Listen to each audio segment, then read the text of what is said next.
Hello students, कैसे हो बच्चों। तो मैं फिजिक्स गुरु वाडिया सर हाजिर हूँ आपके लिए लेक्चर 2 क्लास 10 सीरीज का। क्लास 10 की सीरीज हमने चालू की है बच्चों आपके लिए। जो 10th क्लास के बच्चों एग्जाम देने वाले हैं उनके लिए हमने 10th क्लास सीरीज चालू की थी। इसके पहले लेक्चर 1 मैंने यूट्यूब पर प्रोड्यूस डाला है, जिसमें हमने इंट्रोडक्शन टू लाइट इसका टाइटल था। इसके अंदर लाइट के बारे में हमने जाना है। ये लेक्चर 2 है, जिसके अंदर हम बात करेंगे कि इसकी रिफ्लेक्शन ऑफ लाइट।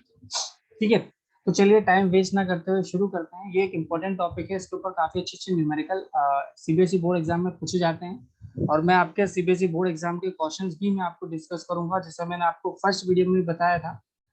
जितने भी पैटर्न के क्वेश्चन बन सकते होंगे सारे अपन डिस्कस करेंगे, कुछ भी छूटने वाला नहीं है। So don't worry.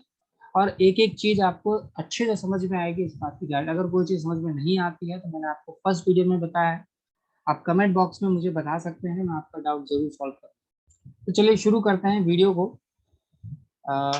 This is physics गुरु जी, ये मेरा यूट्यूब चैनल है जिस पर आप ये वीडियो देख रहे हैं। ऑप्टिक्स सेक्शन का ये लेक्चर 2 है, रिफ्लेक्शन ऑफ लाइट।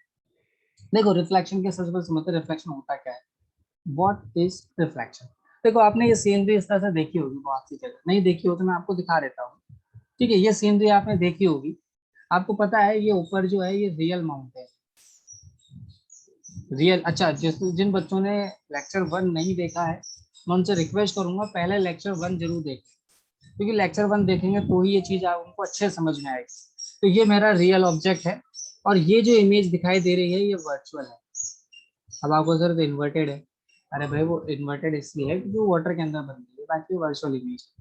ठीक है, तो ये वर्चुअल इमेज से आप टच नहीं कर सकते, तो ये वर्चुअल इमेज है। तो ये जो इमेज इसकी बन रही है ना, ये ड्यू टू रिफ्लेक्शन बन रही है। मतलब मैंने आपको फर्स्ट लेक्चर बताया था कि अगर हमें अपनी इमेज दिखाई दे रही है किसी सरफेस में, तो वो वर्चुअल इमेज होती है, मतलब वो रिफ्लेक्शन होता है। मतलब यहाँ पर रिफ्लेक्शन हो रहा है, हमें वाटर भी दिखाई दे रहा है, इसका मतलब साथ साथ कुछ ना कुछ एब्जॉर्प्शन भी हो रहा है। ध्यान रखना, अगर हमें अपनी इमेज दिखाई देती है किसी भी सरफेस में, जैसे कि मेरे सामने वॉल है, अब वॉल में अगर मैं अपनी इमेज देख पा रहा हूँ, इसका मतलब लाइट रिफ्लेक्ट हो रही है। जितनी क्लियर इमेज है उतना अच्छा रिफ्लेक्शन है, और जितनी क्वालिटी इमेज की खराब है, रिफ्लेक्शन क्वालिटी भी उतनी खराब है। अगर मैं उस वॉल के आर पार देख पा रहा हूँ, इसका मतलब लाइट उसे क्रॉस कर पा रही है, दैट इज रिफ्रैक्शन। आगे बढ़ेंगे। और अगर ऐसा कुछ भी नहीं हो रहा तो एब्जॉर्प्शन है। तो फिर क्या है, एब्जॉर्प्शन। तो मुझे वॉल, जो मेरे आसपास वॉल है उसमें ना तो मुझे अपनी इमेज दिखाई देती है, इसका मतलब रिफ्लेक्शन तो बिल्कुल भी नहीं है, तो मुझे थोड़ी सी भी इमेज दिखाई नहीं दे रही। ना मैं उसके आर पार देख पा रहा हूँ, इसका मतलब रिफ्रैक्शन भी नहीं है, तो बचा कौन, एब्जॉर्प्शन। तो ये लाइट को एब्जॉर्ब करती है। अब आपको सर, आपको कैसे पता। अरे भाई कमरे की लाइट बंद करके देख लो, कुछ देर में अंधेरा हो जाएगा। क्यों, क्योंकि जितनी भी लाइट थी वो सारी वॉल ने एब्जॉर्ब कर ली। खत्म, लाइट खत्म तो अंधेरा हो जाएगा। जितने भी ऑब्जेक्ट्स होते हैं वो लाइट को एब्जॉर्ब करते हैं, क्योंकि ना तो उसके अंदर हम अपनी इमेज देख पाते, अगर देख पा रहे हैं तो रिफ्लेक्शन है। जितनी अच्छी इमेज हमें दिखाई देगी उतनी अच्छी रिफ्लेक्शन क्वालिटी होती है। तो रिफ्लेक्शन में जैसे कि आपने मिरर में देखा होगा। अब मिरर जो होता है ना, ये मिरर जो होता है, ये मिरर है आपका जिसमें आप अपना फेस देखते हो, ये 100% रिफ्लेक्टर होते हैं बेटा। क्या होते हैं ये, 100% रिफ्लेक्टर होते हैं, तभी तो बहुत प्यारी इमेज बनती है, क्लियर इमेज बनती है एकदम, जैसे हमें वैसा ही दिखाता है। अगर आप बुरे हो तो फिर क्या कर सकते हैं, है ना। तो मिरर जैसे हैं वैसे ही दिखाता है ना। ये छुपाता नहीं है, ये ओप्पो का फोन नहीं है जो अच्छी अच्छी फोटो की क्वालिटी को बढ़ाकर आपको दिखाए। बहकावे में नहीं रखता है ना, किसी को भी भ्रम में नहीं रखता है, जैसे है वैसे ही दिखाता है। तो मिरर है, यहाँ पर भी रिफ्लेक्शन है, क्योंकि हमें अपनी इमेज उसके अंदर दिखाई दे रही है। तो जब जब हमें अपनी इमेज इसके अंदर दिखाई देगी, रिफ्लेक्शन। जितनी क्लियर इमेज दिखाई देगी उतना अच्छा रिफ्लेक्शन होता है। ठीक है, जैसे कि देखो यहाँ, अब देखो यहाँ पर थोड़ा सा रिफ्लेक्शन देखा, थोड़ी सी इमेज थोड़ी सी इस तरह से है, मतलब समझ रहे हो आप, थोड़ी सी शार्प नहीं है, इसका मतलब रिफ्लेक्शन क्वालिटी भी थोड़ी सी कमजोर है। क्यों, क्योंकि यहाँ पर थोड़ी थोड़ी देखो ये वेव बनती है, इस वजह से हमारी इमेज जो है थोड़ी सी ब्लर हो जाती है। इसका मतलब रिफ्रैक्शन रिफ्लेक्शन क्वालिटी थोड़ी सी खराब है इसकी सरफेस, है ना। इसका मतलब ये होता है रिफ्लेक्शन क्वालिटी थोड़ी सी खराब है, जब हमें इमेज थोड़ी सी ब्लर दिखाई देती है। इसका मतलब रिफ्लेक्शन। और ये देखो पीछे भी रिफ्लेक्शन हो रहा है, ये रिफ्लेक्शन है पीछे, ये पूरा रिफ्लेक्शन है, हमें पूरी इमेज दिखाई देती है, ये रिफ्लेक्शन है। ठीक है। और यहाँ पर इमेज थोड़ी सी ब्लर हो रही है क्योंकि हमारी जो सरफेस है थोड़ी सी वेवी नेचर की है, वेव नेचर की है। ठीक है। तो ये हमारे पास रिफ्लेक्शन के कुछ एग्जांपल्स है जो मैंने आपको बताया, जो आप नॉर्मल लाइफ में देखते हो। रिफ्लेक्शन में हमने क्या देखा, हमें अपनी इमेज दिखाई देती है, वो हमारा क्या होता है, रिफ्लेक्शन ऑफ लाइट होता है। ठीक है। चलिए आगे बात करते हैं रिफ्लेक्शन की डेफिनेशन। ये डेफिनेशन बोर्ड एग्जाम में अक्सर पूछी जाती है, हर बार आएगी ऐसा जरूरी नहीं है, पर पूछी जाती है, इसलिए रिफ्लेक्शन की डेफिनेशन हमें याद होनी चाहिए। ठीक है। तो रिफ्लेक्शन क्या होता है, this is the phenomena of light bouncing back of light ray to the same medium when it strike on a. देखो हर सरफेस से ऐसा नहीं होता, जैसे हमने कहा वॉल, वॉल के केस में लाइट रिफ्लेक्ट करके हमारे तक आई नहीं, क्योंकि वो सरफेस वैसा नहीं है। तो सरफेस रिफ्लेक्टिंग होना चाहिए तो ही रिफ्लेक्शन होगा, अदरवाइज रिफ्लेक्शन नहीं होगा। मतलब लाइट रे उसी मीडियम में लौट जाए, जैसे मैंने टॉर्च से लाइट की, टकराए और वापस उधर ही चली जाए जिधर से वो आई थी, तो इसे हम कहते हैं रिफ्लेक्शन ऑफ लाइट। ठीक है। अगर वो इस मीडियम को क्रॉस कर जाती है, जैसे कि वो इधर चली जाती है, तो इसे हम रिफ्रैक्शन कहेंगे, आगे करेंगे इसके बारे में बात। तो अभी तो लाइट इधर आई और इधर चली गई, ये हमारा नॉर्मल होता है, तो ये हमारा होता है रिफ्लेक्शन ऑफ लाइट। अब इसके कुछ रूल्स होते हैं। सबसे पहला रूल क्या होता है, हमारी इंसिडेंट रे। इंसिडेंट रे का मतलब होता है आने वाली रे। जैसे कि मैं यहाँ बात करता हूँ, ये मेरा ए है, ये मेरा ओ है, और ये मेरा बी है। तो ए ओ जो है ये मेरी इंसिडेंट लाइट रे है, बी ओ है ये मेरी रिफ्लेक्टेड लाइट रे है। ठीक है। डायरेक्शन बताने के लिए ये मिरर है, मिरर मतलब वो सरफेस, यानी हम कह सकते हैं ये रिफ्लेक्टिंग सरफेस है हमारी। मिरर क्या है, हमारी रिफ्लेक्टिंग सरफेस। तो डायरेक्शन बताने के लिए नॉर्मल ड्रॉ किया, नॉर्मल समझते हो जो सरफेस से परपेंडिकुलर होगा, वो नॉर्मल होता है। ठीक है। तो ये हमारे पास तरह से नॉर्मल होता है, तो ये हमारा होता है इंसिडेंस एंगल, ये हमारा होता है रिफ्रैक्शन एंगल, जिसे हम कहेंगे इंसिडेंस एंगल। इंसिडेंस एंगल का मतलब जिस एंगल पर लाइट आई है, और ये मेरा रिफ्लेक्शन एंगल है, टर्म है, याद रखनी है। दोनों एंगल नॉर्मल से ड्रॉ किए जाए, तो नॉर्मल रियलिटी में डायरेक्शन बताने का। तो पहला रूल तो ये कहता है incident ray reflected normal all lies in the same plane, मतलब तीनों एक ही प्लेन में हो। ऐसा नहीं है लाइट रे ऐसे आई और स्क्रीन से बाहर निकल गई, ऐसा नहीं होता। जिससे यहाँ पे आपने देखा होगा लाइट रे ऐसे आ रही है तो ऐसे जा रही है उसी प्लेन में। ठीक है। प्लेन चेंज नहीं करेंगे, पहला रूल। दूसरा रूल हमारा क्या कहता है कि ये जो एंगल आई है, यानी कि जो इंसिडेंस एंगल है थीटा आई, ये थीटा आर के बराबर होगा हमेशा। मतलब जितने एंगल पर वो आई है उतने एंगल पर ही जाएगी। जैसे कि हम मानते हैं ना, हर गेम के अपने अपने रूल रेगुलेशन होते हैं। आप कोई गेम खेलते हो, क्रिकेट खेलते हो, क्रिकेट के कुछ रूल्स होते हैं ना, वैसे ही रिफ्लेक्शन के भी कुछ रूल है कि भैया जब भी रिफ्लेक्शन होगा ये रूल फॉलो होने चाहिए, ये रूल फॉलो होंगे तो ही रिफ्लेक्शन होगा। अगर ये रूल फॉलो नहीं हो रहा है तो रिफ्लेक्शन भी नहीं होगा। तो हमारा रूल क्या कहता है भैया, रिफ्लेक्शन है तो ये रूल होने चाहिए, क्या क्या, इंसिडेंट लाइट रे, नॉर्मल एंड रिफ्लेक्टेड लाइट रे, तीनों सेम प्लेन में लाई करेगी पहली बार। और जो इंसिडेंस रे है और जो नॉर्मल, जो इंसिडेंस एंगल है और रिफ्लेक्शन एंगल है वो बराबर रहेगा। मतलब जितने एंगल से वो इंसिडेंट हुई थी उतने एंगल पर ही वो रिफ्लेक्ट हो जाएगी। आई होप ये आपको अच्छे से क्लियर हुआ होगा।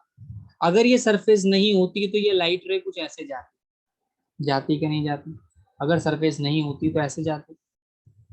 तो ये जो एंगल बना है टोटल, इसे हम कहते हैं एंगल ऑफ डेविएशन, यानी कि मिरर ने क्या किया, इतने एंगल पर लाइट को डेविएट कर दिया, इसे एंगल ऑफ डेविएशन कहा जाता है। डेल, ध्यान रखना आगे काम आएगा बड़ी क्लास में। तो एंगल ऑफ डेविएशन हम कैसे निकालेंगे, डेविएशन का मतलब हो गया मिरर ने क्या किया, मिरर ने क्या किया, इतनी ये इधर जा रही थी बेचारे सीधी सीधी, इसको इधर इधर बेंड कर देगा भैया, तो इधर ना जाके इधर जा। तो ये हो जाता है, देखो मेरा 180 माइनस कितना हो जाएगा ये, देखो ये पूरा 180 है, ये दोनों बराबर है तो उसको लिख सकता हूँ 2 थीटा आई। 180 माइनस 2 थीटा आई करोगे तो आपको एंगल ऑफ डेविएशन मिल जाएगा, सिंपल सा है। ये पूरा एंगल 180 है, ये दोनों बराबर है, तो इसे मैं थीटा आई मान लेता हूँ। तो ये दोनों ऐड हो जाएंगे, 180 में से माइनस करोगे तो आपको एंगल ऑफ डेविएशन मिल जाएगा। तो ये चीज हमें ध्यान रखनी है, दो रूल हमें ध्यान रखने हैं। ये बात आपको, ये दोनों चीजें इस स्लाइड का स्क्रीनशॉट लेके रख लेना, ये बहुत काम की स्लाइड है, ये बहुत काम की स्लाइड है। और यही आपके नोट्स भी हैं, ध्यान रखना है, यही आपके नोट्स भी हैं, यही आपके नोट्स भी हैं, ध्यान रखना है। इसी चीज को आप फेयर करोगे तो ये आपके नोट्स बन जाएंगे, क्योंकि आपको यही चीज लिखनी है, ऐसे ही लिखनी है सीबीएसई बोर्ड एग्जाम। देखो हमारे पास दो तरह के रिफ्लेक्शन होते हैं, देखो दो तरह के रिफ्लेक्शन हमें देखने को मिलता है। देखो एक तो यहाँ पर ये हमारा सरफेस बनता है, देखो कितनी क्लियर इमेज दिखाई दे रही है। और इस वाले केस में हमारा वेवी वाटर है, थोड़ा सा मतलब वेव चल रही है, तो हमारी इमेज ब्लर होगी। इमेज यहाँ भी बन रही है, इमेज यहाँ भी बन रही है, लेकिन ये थोड़ी साफ मतलब हमें क्लियर इमेज दिखाई दे रही है। यहाँ पर इमेज थोड़ी ब्लरी हो गई। दोनों रिफ्लेक्शन के टाइप हैं, दोनों रिफ्लेक्शन के टाइप है। एक में हमें अच्छी इमेज दिखाई दे रही है, एक में हमारी इमेज जो है वो ब्लरी हो गई। ठीक है, तो ये दो टाइप के रिफ्लेक्शन हमारे पास होते हैं। एक हमारा होता है जब हमारी सरफेस स्मूथ होती है, तो रिफ्लेक्शन जो होता है उसे हम कहते हैं रेगुलर रिफ्लेक्शन। जब हमारी सरफेस स्मूथ होती है उसे कहा जाता है रेगुलर रिफ्लेक्शन।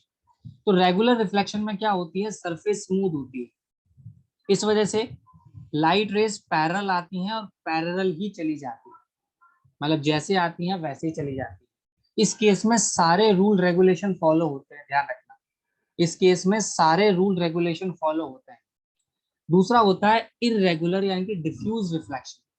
इसमें क्या होती है, सरफेस थोड़ी सी रफ होती है। रफ का मतलब जैसे कि आपने यहाँ देख रहे हो, ये रफ सरफेस, इसमें लाइट रेज आती तो पैरेलल है लेकिन जाती अलग अलग एंगल पर है। जैसे देखो यहाँ पर अलग अलग एंगल, मतलब इधर उधर बिखर जाती है। इस वजह से हमारी जो रिफ्लेक्टेड रे है वो पैरेलल नहीं होती, इसमें पैरेलल होती है। इस वजह से यहाँ पर कोई रूल रेगुलेशन फॉलो नहीं होते।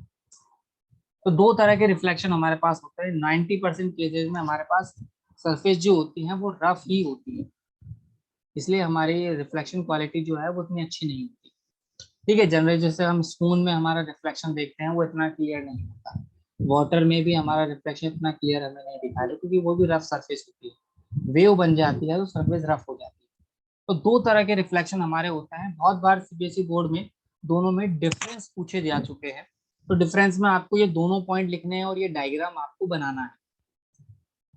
ठीक है, तो डिफ्रैक्शन ध्यान रखना है, स्मूथ रेगुलर में पैरेलल आई, पैरेलल चली गई, जैसे आएगी वैसे जाएगी। सारे रूल रेगुलेशन यहाँ पर फॉलो होते हैं, मतलब इंसिडेंस एंगल और रिफ्लेक्शन एंगल यहाँ बराबर होता है। इस वाले केस में थीटा आई जो होता है वो थीटा आर के बराबर होता है, यहाँ पे नहीं होता।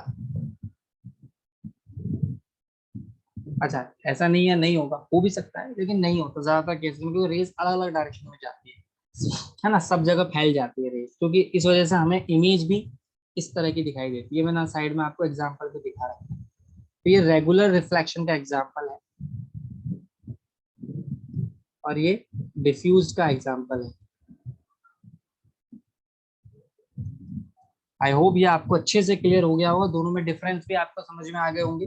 अगर कोई डाउट हो बच्चों तो बिंदास कमेंट सेक्शन में डाल देने का, तो मुझे नहीं समझ में आ रहा तो मैं आपको उसका सॉल्यूशन बता दूंगा। और भी तरीके होते हैं, आपको सॉल्यूशन जरूर प्रोवाइड करूंगा उसका। चलिए आगे चलते हैं कुछ टर्म्स के बारे में। जो मिरर होता है हमारा वो 100% रिफ्लेक्टर होता है, मैंने पहले ही बताया था आपको। दो तरह के मिरर हमारे पास होते हैं, प्लेन मिरर और स्पेरिकल मिरर। स्पेरिकल मिरर को भी हम फर्दर डिवाइड करते हैं कॉन्वेक्स और कॉन्केव, ध्यान रखना। प्लेन मिरर हमारा, जैसे कि अब देखो मिरर नॉर्मली होते नहीं है, बनाए जाते हैं। कैसे बनाते हैं, जो हमारा ग्लास होता है उसी के ऊपर पॉलिश की जाती है रिफ्लेक्टिंग मटेरियल, ध्यान रखना। हमारा ये ग्लास है, सिंपल ग्लास, इस पर एक साइड पर रिफ्लेक्टिंग सरफेस कर दी जाती है, मतलब सरफेस पर पॉलिश कर दी जाती है रिफ्लेक्टिंग मटेरियल की। जैसे कि सिल्वर, सबसे अच्छा रिफ्लेक्टिंग मटेरियल कौन होता है, सिल्वर, तो सिल्वर की पॉलिश कर दी जाती है। तो ग्लास का हमारा जो सामने जो ग्लास होता है, जो मिरर होता है, उसका एक साइड पॉलिश होता है ना, और अंदर वाली सरफेस सिल्वर होती है, क्योंकि सिल्वर सबसे अच्छा रिफ्लेक्टर होता है, 100% लाइट को रिफ्लेक्ट करता है सिल्वर, इसलिए हमारे स्पून में भी हमें अपनी इमेज दिखाई देती है। तो एक साइड पॉलिश कर दी जाती है रिफ्लेक्टिंग मटेरियल की, और जो दूसरी साइड होती है वो हमारी मिरर सरफेस होती है, मतलब वहां पर हमें अपनी इमेज दिखाई देती है। अब सरफेस है, प्लेन भी हो सकती है तो स्पेरिकल, स्पेरिकल का मतलब एक स्पेयर लिया, उसको काट दिया इस तरह से, तो ये हमारे पास कर्व्ड सरफेस बन गई। अब एक कर्व सरफेस में पॉलिश करनी है, पॉलिश करेंगे। अगर हमने अंदर की तरफ पॉलिश की है तो ये कॉन्वेक्स मिरर बन जाता है ना, इनवर्ड पॉलिश होती है इसमें।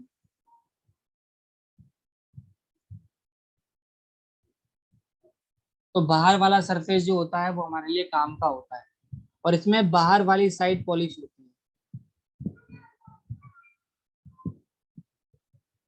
अंदर वाली सरफेस हमारे काम की होती है, मतलब यहाँ पर हमारी इमेज बनती है।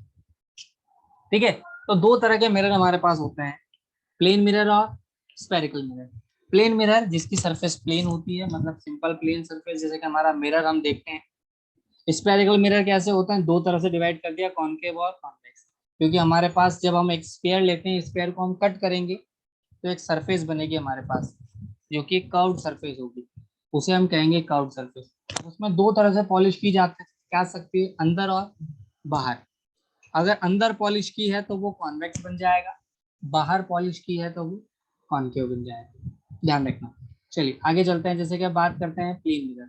प्लेन मिरर हमारा क्या होता है, जैसे कि हम जिसे हम जनरली यूज करते हैं हमारे फेस देखने के लिए, जब हम सुबह सुबह तैयार होते हैं तो हम प्लेन मिरर में ही अपने आप को देखते हैं, बाल बाल बनाते हैं सारे, है ना। तो ये प्लेन मिरर होता है जो हम नॉर्मली यूज करते हैं। प्लेन मिरर की एक खास बात होती है क्या, जितनी साइज के हम हैं उतनी ही साइज की इमेज बनती है, ध्यान रखना। प्लेन मिरर जैसे मैं कह रहा हूँ, जैसा है वैसा दिखाएगा। ये ओप्पो वीवो का फोन नहीं है जो आपको इम्प्रूव कर देगा, ठीक है। जैसा है वैसा दिखाएगा, जैसी आपकी साइज है वैसी आपकी साइज की इमेज आपकी बनती है, ठीक है। जितने टॉल आप हैं उतना ही टॉल आपकी इमेज बने, ठीक है। इस बात का ध्यान रखना, तो ये बात हमें ध्यान रखनी है, ठीक है। तो इसमें ध्यान रहे, जितनी इमेज की साइज होती है, एक बात ध्यान रखना, जितनी इमेज की हाइट होती है, ऑब्जेक्ट की हाइट, ये हमारा ऑब्जेक्ट है, कैसा ऑब्जेक्ट है ये, रियल ऑब्जेक्ट है, ध्यान रखना। और ये इमेज कैसी है, वर्चुअल है। क्यों, टच थोड़ी कर सकते हो आप इसको, इमेज है, टच नहीं कर सकते, वर्चुअल इमेज है। दूसरी बात, स्ट्रेट बन रही है तो वर्चुअल है, ध्यान रखना। जितनी हाइट का ये है उतनी ही हाइट की हमारी इमेज भी होती है। अच्छा, जितनी डिस्टेंस पर हम यहाँ से खड़े हुए हैं, मान के चलो ये एक्स डिस्टेंस पर खड़े हुए हैं मिरर से, तो हमारी इमेज भी एक्स डिस्टेंस पर ही बनेगी। ये दो बातें ध्यान रखना, जितनी डिस्टेंस पर हम खड़े हुए हैं उतनी डिस्टेंस पर हमारी इमेज भी बनती है। जितनी हाइट हमारी होती है उतनी ही हाइट की हमारी ऑब्जेक्ट की इमेज बनती है, इस बात को हमें ध्यान रखना है। तो ऑब्जेक्ट की साइज और इमेज की साइज सेम होती है। चलिए अब कुछ प्रॉपर्टीज हमें ध्यान रखनी है, तो वही बात जो हमने कहा, साइज। अब ये प्रॉपर्टीज ऑफ प्लेन मिरर, ये इंपॉर्टेंट टॉपिक है, ध्यान रखना। ये जो जो चीज मैंने लिखी हुई है ये आपको बोर्ड में एज इट इज लिखनी है, इसको आप एज अ नोट्स प्रिपेयर कर सकते हैं। जो डायग्राम मैंने दिए हैं वो आपको बनाए, लेकिन जो नोट्स है यही आपके काम आएंगे। तो प्लेन मिरर में जो साइज होती है ऑब्जेक्ट की, वो इमेज की साइज के बराबर होती है। मतलब अगर हम 6 फीट के हैं तो इमेज भी 6 फीट की दिखेगी, ऐसा नहीं हम छोटे हो गए या मोटे हो गए, ऐसा कुछ दिखाई नहीं देगा, जैसे हो वैसे ही दिखोगे। जितनी डिस्टेंस पर ऑब्जेक्ट है मिरर से उतनी डिस्टेंस पर इमेज भी होगी मिरर से।